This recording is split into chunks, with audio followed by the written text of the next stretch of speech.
Shalom, terpujilah nama Tuhan yang oleh karena anugerahnya kita ada lagi dalam program Gerakan Membaca Alkitab. Dan saat ini kita sudah ada di hari yang ke-270, di mana kita akan membaca dari kitab Injil Markus pasal 8 dan pasal 9. Sebelum membaca Alkitab, mari berdoa. Ya Tuhan Allah, kami tinggikan dan muliakan Engkau di dalam Yesus Kristus Tuhan dan Juru Selamat kehidupan kami. Kami bersyukur untuk anugerah hari hidup yang Engkau beri bagi kami. Dan kami mau mengisi hari ini dengan kebenaran firman yang akan kami baca di kitab Injil Markus pasal 8 dan pasal 9. Kami mohon Tuhan memberkati dengan hikmat, supaya kami mengerti maksud dan kehendak firman Tuhan. Inilah kami yang telah siap untuk membaca Alkitab di hari ini. Dalam nama Yesus kami berdoa. Amin. Saudara-saudara, marilah kita ikuti bacaan dari kitab Markus pasal 8 dan pasal 9. Pada waktu itu ada pula orang banyak di situ yang besar jumlahnya, dan karena mereka tidak mempunyai makanan, Yesus memanggil murid-muridnya dan berkata, "Hatiku tergerak oleh belas kasihan kepada orang banyak ini. Sudah 3 hari mereka mengikuti aku, dan mereka tidak mempunyai makanan. Dan jika mereka kusuruh pulang ke rumahnya dengan lapar, mereka akan rebah di jalan, sebab ada yang datang dari jauh." Murid-muridnya menjawab, "Bagaimana di tempat yang sunyi ini orang dapat memberi mereka roti sampai kenyang?" Yesus bertanya kepada mereka, "Berapa roti ada padamu?" Jawab mereka, 7. Lalu ia menyuruh orang banyak itu duduk di tanah. Sesudah itu ia mengambil ke-7 roti itu, mengucap syukur, memecah-mecahkannya, dan memberikannya kepada murid-muridnya untuk dibagi-bagikan. Dan mereka memberikannya kepada orang banyak. Mereka juga mempunyai beberapa ikan, dan sesudah mengucap berkat atasnya, ia menyuruh supaya ikan itu juga dibagi-bagikan. Dan mereka makan sampai kenyang. Kemudian orang mengumpulkan potongan-potongan roti yang sisa sebanyak 7 bakul. Mereka itu ada kira-kira 4.000 orang. Lalu Yesus menyuruh mereka pulang. Ia segera naik ke perahu dengan murid-muridnya dan bertolak ke daerah Dalmanuta. Lalu muncullah orang-orang Farisi dan bersoal jawab dengan Yesus. Untuk mencobai dia, mereka meminta daripadanya suatu tanda dari sorga. Maka mengeluhlah ia dalam hatinya dan berkata, "Mengapa angkatan ini meminta tanda? Aku berkata kepadamu, sesungguhnya kepada angkatan ini sekali-kali tidak akan diberi tanda." Ia meninggalkan mereka. Ia naik pula ke perahu dan bertolak ke seberang. Kemudian ternyata murid-murid Yesus lupa membawa roti. Hanya sebuah saja yang ada pada mereka dalam perahu. Lalu Yesus memperingatkan mereka, katanya, "Berjaga-jagalah dan awaslah terhadap ragi orang Farisi dan ragi Herodes." Maka mereka berpikir-pikir dan seorang berkata kepada yang lain, "Itu dikatakannya karena kita tidak mempunyai roti." Dan ketika Yesus mengetahui apa yang mereka perbincangkan, ia berkata, "Mengapa kamu memperbincangkan soal tidak ada roti? Belum jugakah kamu faham dan mengerti? Telah degilkah hatimu? Kamu mempunyai mata, tidakkah kamu melihat? Dan kamu mempunyai telinga, tidakkah kamu mendengar? Tidakkah kamu ingat lagi pada waktu aku memecah-mecahkan 5 roti untuk 5.000 orang itu? Berapa bakul penuh potongan-potongan roti kamu kumpulkan? Jawab mereka, 12 bakul. Dan pada waktu 7 roti untuk 4.000 orang itu, berapa bakul penuh potongan-potongan roti kamu kumpulkan? Jawab mereka, 7 bakul. Lalu katanya kepada mereka, masihkah kamu belum mengerti? Kemudian tibalah Yesus dan murid-muridnya di Betsaida. Di situ orang membawa kepada Yesus seorang buta, dan mereka memohon kepadanya supaya ia menjamah dia. Yesus memegang tangan orang buta itu dan membawa dia keluar kampung. Lalu ia meludahi mata orang itu dan meletakkan tangannya atasnya dan bertanya, sudahkah kau lihat sesuatu? Orang itu memandang ke depan lalu berkata, aku melihat orang, sebab melihat mereka berjalan-jalan, tetapi tampaknya seperti pohon-pohon. Yesus meletakkan lagi tangannya pada mata orang itu, maka orang itu sungguh-sungguh melihat dan telah sembuh, sehingga ia dapat melihat segala sesuatu dengan jelas. Sesudah itu Yesus menyuruh dia pulang ke rumahnya dan berkata, jangan masuk ke kampung. Kemudian Yesus beserta murid-muridnya berangkat ke kampung-kampung di sekitar Kaisarea Filipi. Di tengah jalan ia bertanya kepada murid-muridnya, katanya, kata orang, siapakah aku ini? Jawab mereka, ada yang mengatakan Yohanes Pembaptis, ada juga yang mengatakan Elia, ada pula yang mengatakan seorang dari para nabi. Ia bertanya kepada mereka, tetapi apa katamu? Siapakah aku ini? Maka jawab Petrus, engkau adalah Mesias. Lalu Yesus melarang mereka dengan keras supaya jangan memberitahukan kepada siapapun tentang dia. Kemudian mulailah Yesus mengajarkan kepada mereka bahwa anak manusia harus menanggung banyak penderitaan dan ditolak oleh tua-tua, imam-imam kepala, dan ahli-ahli Taurat, lalu dibunuh dan bangkit sesudah 3 hari. Hal ini dikatakannya dengan terus terang, tetapi Petrus menarik Yesus ke samping dan menegur dia.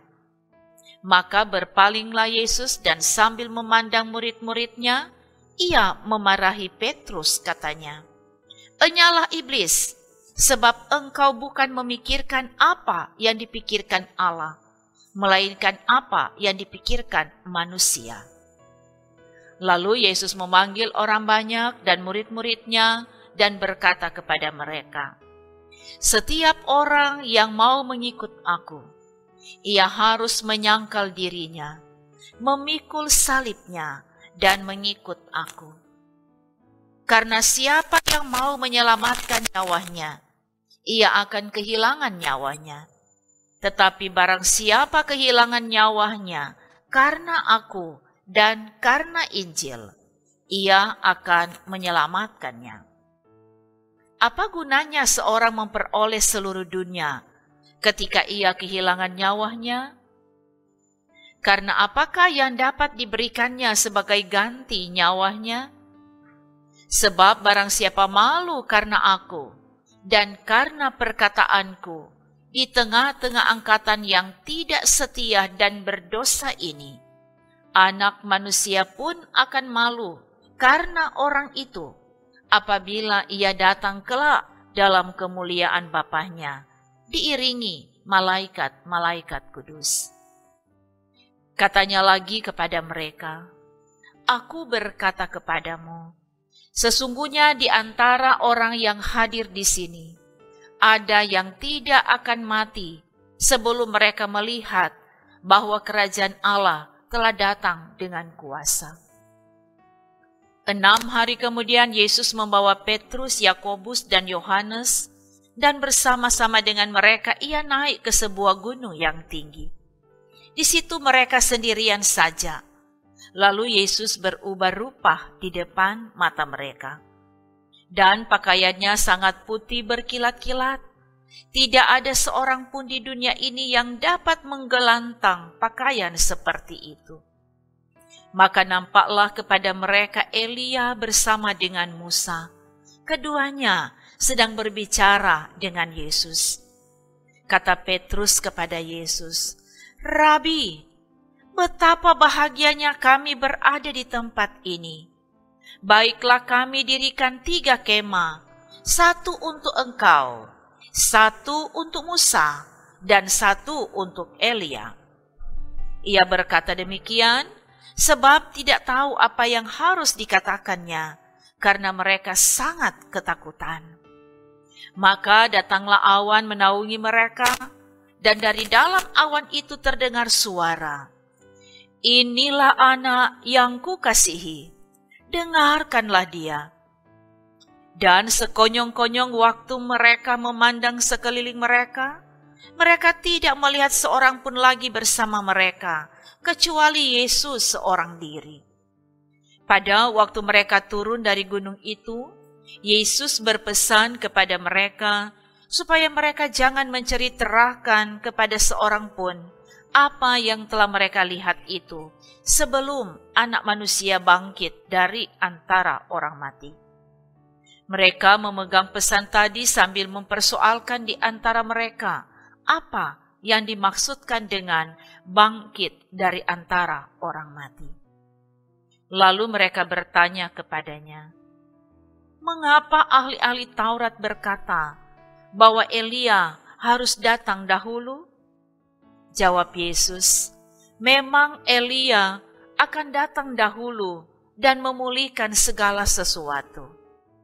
Hanya bagaimanakah dengan yang ada tertulis mengenai Anak Manusia, bahwa ia akan banyak menderita dan akan dihinakan?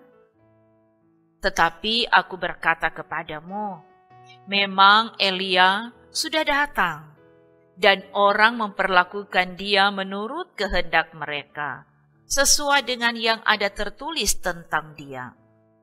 Ketika Yesus, Petrus, Yakobus, dan Yohanes kembali pada murid-murid lain, mereka melihat orang banyak mengerumuni murid-murid itu. Dan beberapa ahli Taurat sedang mempersoalkan sesuatu dengan mereka. Pada waktu orang banyak itu melihat Yesus, tercenganglah mereka semua dan bergegas menyambut dia. Lalu Yesus bertanya kepada mereka, "Apa yang kamu persoalkan dengan mereka?" Kata seorang dari orang banyak itu, "Guru, anakku ini kubawa kepadamu, karena ia kerasukan roh yang membisukan dia. Dan setiap kali roh itu menyerang dia, roh itu membantingkannya ke tanah, lalu mulutnya berbusa, giginya bekertakan, dan tubuhnya menjadi kejang. Aku sudah meminta kepada murid-muridmu supaya mereka mengusir roh itu, tetapi mereka tidak dapat." Maka kata Yesus kepada mereka, "Hai kamu angkatan yang tidak percaya, berapa lama lagi aku harus tinggal di antara kamu? Berapa lama lagi aku harus sabar terhadap kamu? Bawalah anak itu kemari." Lalu mereka membawanya kepadanya. Waktu roh itu melihat Yesus, anak itu segera digoncang-goncangnya, dan anak itu terpelanting ke tanah dan terguling-guling, sedang mulutnya berbusa. Lalu Yesus bertanya kepada ayah anak itu, "Sudah berapa lama ia mengalami ini?" Jawabnya, "Sejak masa kecilnya. Dan seringkali roh itu menyeretnya ke dalam api ataupun ke dalam air untuk membinasakannya. Sebab itu jika engkau dapat berbuat sesuatu, tolonglah kami dan kasihanilah kami." Jawab Yesus, "Katamu, jika engkau dapat?" Tidak ada yang mustahil bagi orang yang percaya. Segera ayah anak itu berteriak, "Aku percaya, tolonglah aku yang tidak percaya ini." Ketika Yesus melihat orang banyak makin datang berkerumun, ia menegur roh jahat itu dengan keras, katanya, "Hai kau roh yang menyebabkan orang menjadi bisu dan tuli, aku memerintahkan kepadamu, keluarlah daripada anak ini, dan jangan memasukinya lagi." Lalu keluarlah roh itu sambil berteriak dan menggoncang-goncang anak itu dengan hebatnya. Anak itu kelihatannya seperti orang mati, sehingga banyak orang yang berkata, "Ia sudah mati." Tetapi Yesus memegang tangan anak itu dan membangunkannya, lalu ia bangkit sendiri. Ketika Yesus sudah di rumah dan murid-muridnya sendirian dengan dia, bertanyalah mereka, "Mengapa kami tidak dapat mengusir roh itu?" Jawabnya kepada mereka, "Jenis ini tidak dapat diusir kecuali dengan berdoa."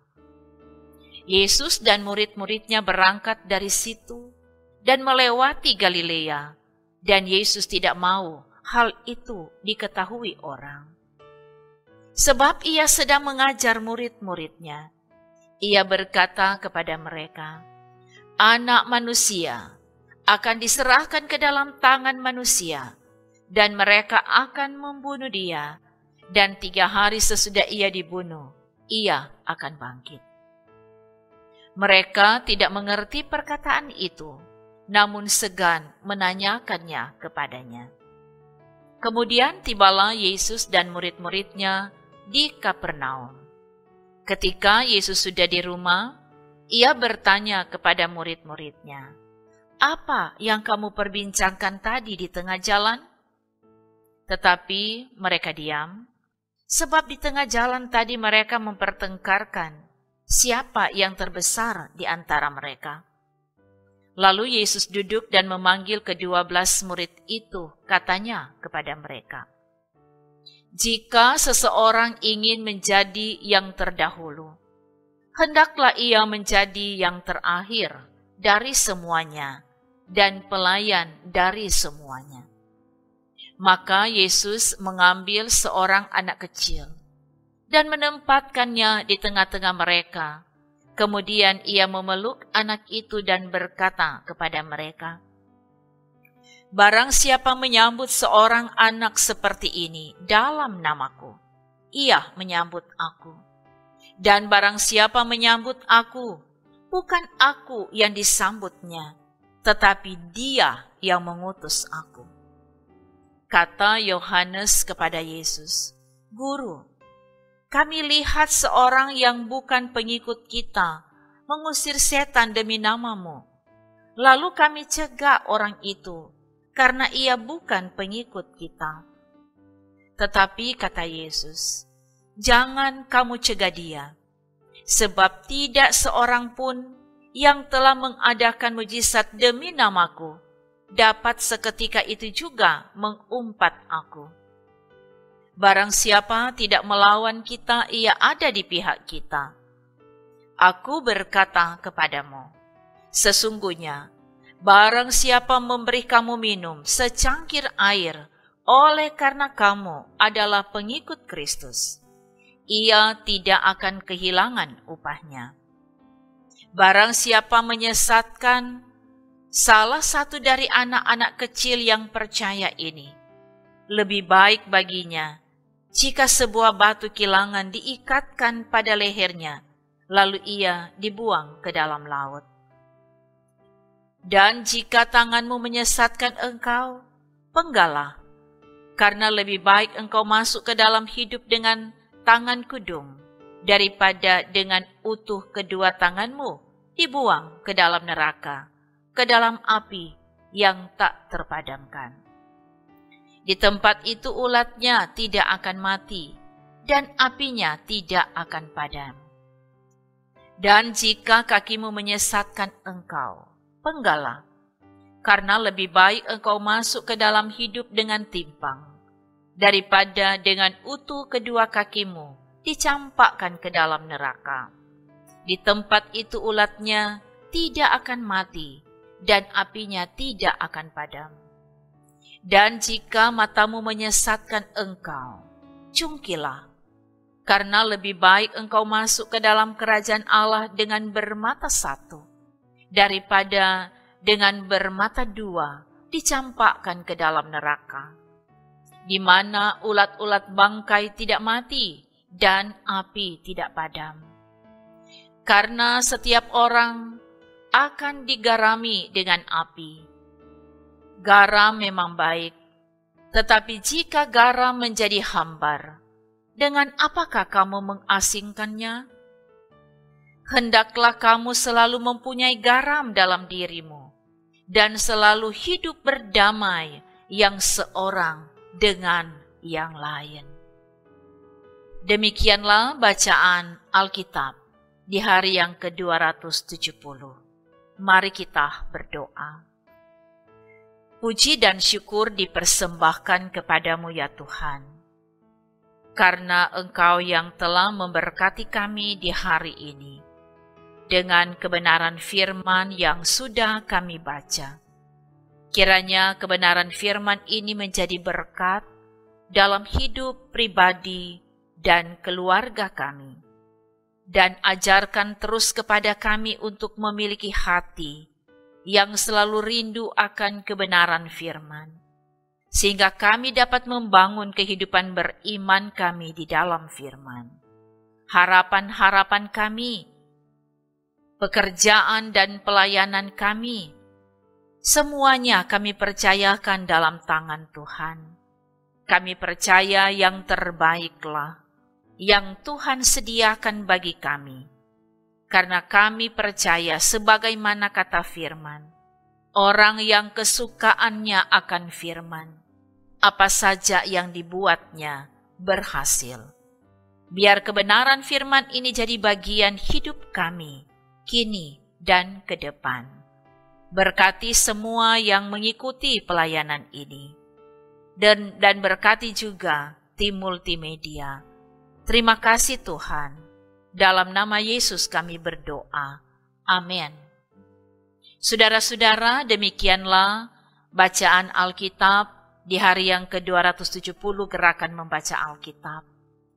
Terima kasih karena saudara-saudara selalu punya kesempatan dan bersedia mengikuti pembacaan Alkitab dari YouTube Gemim Bukit Moria Rike.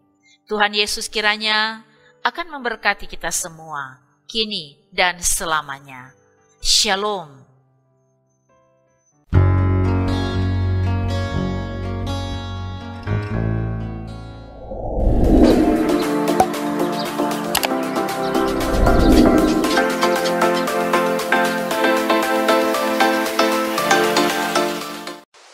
Jangan lupa subscribe channel Gemim Bukit Moria Rike.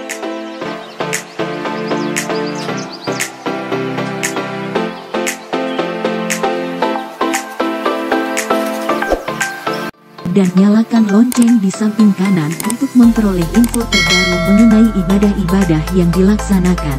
Salam sehat. Tuhan Yesus memberkati kita semua. Shalom.